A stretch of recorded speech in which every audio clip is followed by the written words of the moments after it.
wasiirka wasaaradda arrimaha gudaha Soomaaliland mudane Maxamed Kaahin Axmed oo ay weheliyaan wasiirada wasaaradda ciyaaraha iyo xanaanada xoolaha iyo xubno ka tirsan shirgudoonka ergooyinkii nabadeed ee degmada Ceelafweyne galbeedka gobolka Sanaag ayaa maanta kulan la yeeshay waxgaradka labadii beelood ee dagaaladu dhex mareen. Kulankan ayaa ulajeedkiisu ahaa sidii loo gaarsiin lahaa go'aamo nabadeed oo saldhig u ah adkeynta nabadgelyada. Qodobada shirka laga soo saaray ayaa ah kuwa si gaar ah u khuseeya labada beelood ee la soo aftaray colaadihii u dhaxeeyay iyo ciidamada kala duwan ee Jamhuuriyadda Soomaaliland ee sugaya amaanka guud ee deegaanadaasi. wasiirka arrimaha gudaha Soomaaliland Maxamed Kaahin Axmed ayaa qodobadaasi ka hor akhriyay odayaasha iyo waxgaradka labada beelood. maalintii baan ku soo baxay nabadgelyadii xidhnaatay inaanay jabin.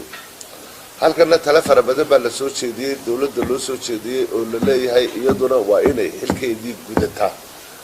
xil guud aynu wada gudanaynaana wuu jiraa. lixda qodob waxaan jecelahay inaan idin akhriyo.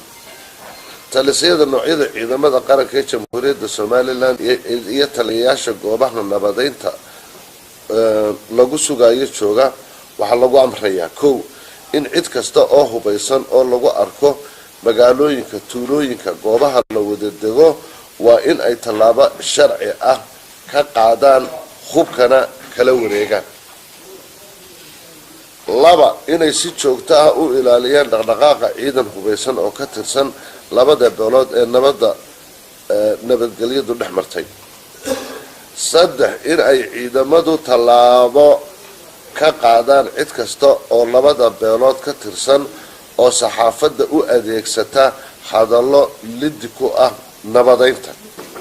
wariyayaasha u adeegsada saxaafadda ay mas-uulka iyo wakiilka ka yihiin khalkhalgelinta nabadgelyada waa inay ciidamadu ka qaadaan tallaabo sharciga waafaqsan.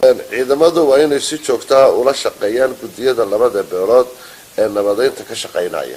cid kasta oo u hoggaansami weyda awaamiirta ciidamada nabadgelyada ilaalinaya kalena hor timaado hub iyo awood ciidan waxay ciidamadu amar ku qabaan in ay xoog kaga hortagaan wixii khasaare iyo dhibaato ah ee ka yimaadana ay mas-uul ka tahay cidda dambiga gashay. Sultan Cabdiraxmaan Jaamac iyo Garaad Ismaaciil oo iyaguna madashaasi ka hadlay ayaa waxay u soo jeediyeen labada beelood iyo xidhayaashoodaba hadallo isugu jira duco iyo dardaaran ku saabsan adkeynta iyo xoojinta nabadgelyada la xidhay. Axmed Mursal Askar, Star TV, Ceelafweyne.